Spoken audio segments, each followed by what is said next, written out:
দর্শক, অবস্থান করছি জাজিরা উপজেলার নাড়ুবা এলাকার নদী ভাঙন এলাকায়। এখানে আমার পিছনে আপনারা যে অংশটি রয়েছে পদ্মা নদীর যে পার, এই পার কিন্তু গত 1.5 মাস ধরেই কিন্তু ভাঙছে এবং এই গত 1.5 মাসে এই পর্যন্ত প্রায় 50টি পরিবার কিন্তু গৃহহীন হয়েছেন এবং অসংখ্য পরিবার এখান থেকে স্থাপনা সরিয়ে নেওয়ার চেষ্টা করছেন এবং সরিয়ে নিয়েছেন। তো আমার পিছনের যে অংশটি রয়েছে সেখানে আপনারা দেখতে পাচ্ছেন যে নদীতে গতকালকে রাতে কিন্তু আসলে ফজর আজানের সময় কিন্তু আসলে আকস্মিকভাবে ভাঙন দেখা দেয়।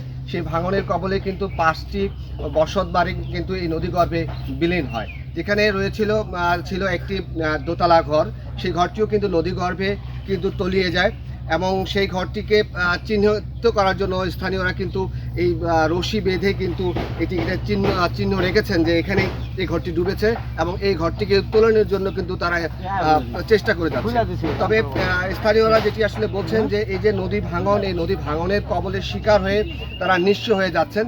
তবে স্থায়ী বেড়িবাঁধ না হওয়ার কারণেই কিন্তু এই ভাঙন কিন্তু আসলে থামানো যাচ্ছে না। পানি উন্নয়নের বোর্ড থেকে তারা জিওভর্তি বালু ব্যাগ ফেলে কিন্তু আসলে এই ভাঙন রোধের চেষ্টা তারা করে যাচ্ছে। তবে আমি আপনাদের সাথে একটু জানাতে চাই, এখানে যারা নদী ভাঙনের শিকার হয়েছেন এবং গতকালকে ফজরের সময়, আজ সকাল ফজরের আজানের পরেই যে আসলে নদী ভাঙন হয়েছে, সেই ভাঙনে যারা ঘর হারিয়েছেন তাদের সাথে একটু জানতে চাইবো। ওই যে ঘর ভাঙ্গে কি অবস্থা আছে, ঘর দুয়ার যা আবার আছে তাদের মন করেন ভাঙ্গে ছিল মিনিট আছে 5টা ঘরের একটা ঘর দরকার নাই, সব ঘর গেছে ভাঙ্গে ছিল। এই মন করেন বাড়ি ঘর সব ভাঙ্গে গেলে কি আর কি থাকে, আর কিছু থাকে? আমরা কই থাকবো হে আমাকে ঠিকানা নেই বুঝছেন। যে রাত্রটা গেল না, এই রাত্রের আনুমানিক 4:30টায়, মানে আমি ফজরে নামাজ পড়তে উঠছি। আমি অ্যালার্ম দিয়ে আমার ঘড়িতে 4:30টায় এই নামাজ পড়তে উঠছি। নামাজ পড়তে উঠতে আমি আজকে বৃষ্টির কারণে মসজিদে যাইনি। আমি বলতেছি যে বাইরে যখন বৃষ্টি, তাই উজু করে ঘরে সুন্নত নামাজ পড়ছি। এর মধ্যে হেরা দিয়া পড়ছে যে কেডা কই আছেন, তাড়াতাড়ি হ্যাঁ আমাকে বাড়ি ঘর গাঙে নিয়ে দিতেছে। এবার আমি 2 রাকাত ফরজ নামাজ পড়ে এখানে দৌড়ে আইছি।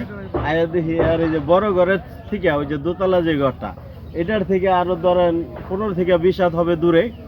তা আমরা করলাম কি, তাড়াতাড়ি আইসা এই সামনের বেড়াটা ছুটাইছি, আর এই সাইডে পশ্চিম সাইডে বেড়াটা ছুটাইছি। এই সাইডের বেড়ার মধ্যে 2 জন ছিল আর আমরা উপরে উঠছি। পিছনের বেড়াও ছুটাইছি, কিন্তু পিছনের বেড়া আনতে পারি নাই। আর এই পুরদারের বেড়াটা হেরা ছুটাইতেছে, আমরা কিছু করছিলাম উপরে যে চাল চুল এই নাট বল্টু খোলাইয়া পায়ের বালিচা বাইর করে ঘর ভাঙলো। উপরে যে যখন উঠছি, নিচে তো সিলেনে গেছে ঘরের নিচে গাং, অথচ গাং আছে বিশাল দূর। আমরা এটি শুনেছি গাঙে ফেলছে ঘরের তলে। ওখানে দেখলাম যে আমরা 4-5 জন যা আছি নিচে, যদি এটার উপরে থাকি তাহলে আমরা ঘরের লগে আমরা তলে যাম গা। পরে আমরা সবাই নেমেছি গিয়ে ঘর নদীতে গেছি। রাজানের একটু আগে মানে নদীতে ভাঙ্গা আরম্ভ করছে, মানুষজন ডাক দিয়ে কিছু সরাইতে পারি নাই, সব কিছু ডাকে পরে ঘর আছিল বড়টা, আবার ওই যে গ্রান্দ ঘর, কাঁচার ঘর, মানে 5-7টা ঘর আছিল, কিছু দূরে রাখতে পারি নাই, সব নদীতে নিয়ে গেছে।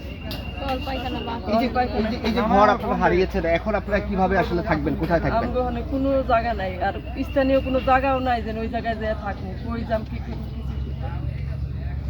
সব যা জায়গা জমি আছিল এমনি আছিল, সব নদীতে লেগে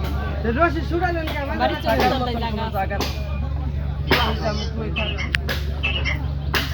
দর্শক, আসলে আপনারা শুনছিলেন যে এই যে নদী ভাঙন কবলিত এলাকার শিকার হয়ে তারা আসলে যে ফজরের সময় যে ঘরগুলো তাদের বিলীন হয়েছে, এখানে 300 মিটার জায়গা কিন্তু আসলে আজ ফজর আজানের সময় কিন্তু এটি ভাঙনের শিকার হয়েছে। এখানে 5 থেকে 6টি ঘর ছিল, বসত ঘর ছিল, যেটি আসলে নদীগর্ভে তলিয়ে গেছে।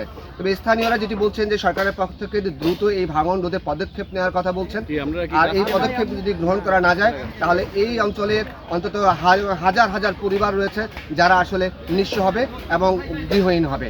এই ছিল শরীয়তপুর থেকে সর্বশেষ তথ্য। মোহাম্মদ খালেক পেদা, বৈশাখী নিউজ।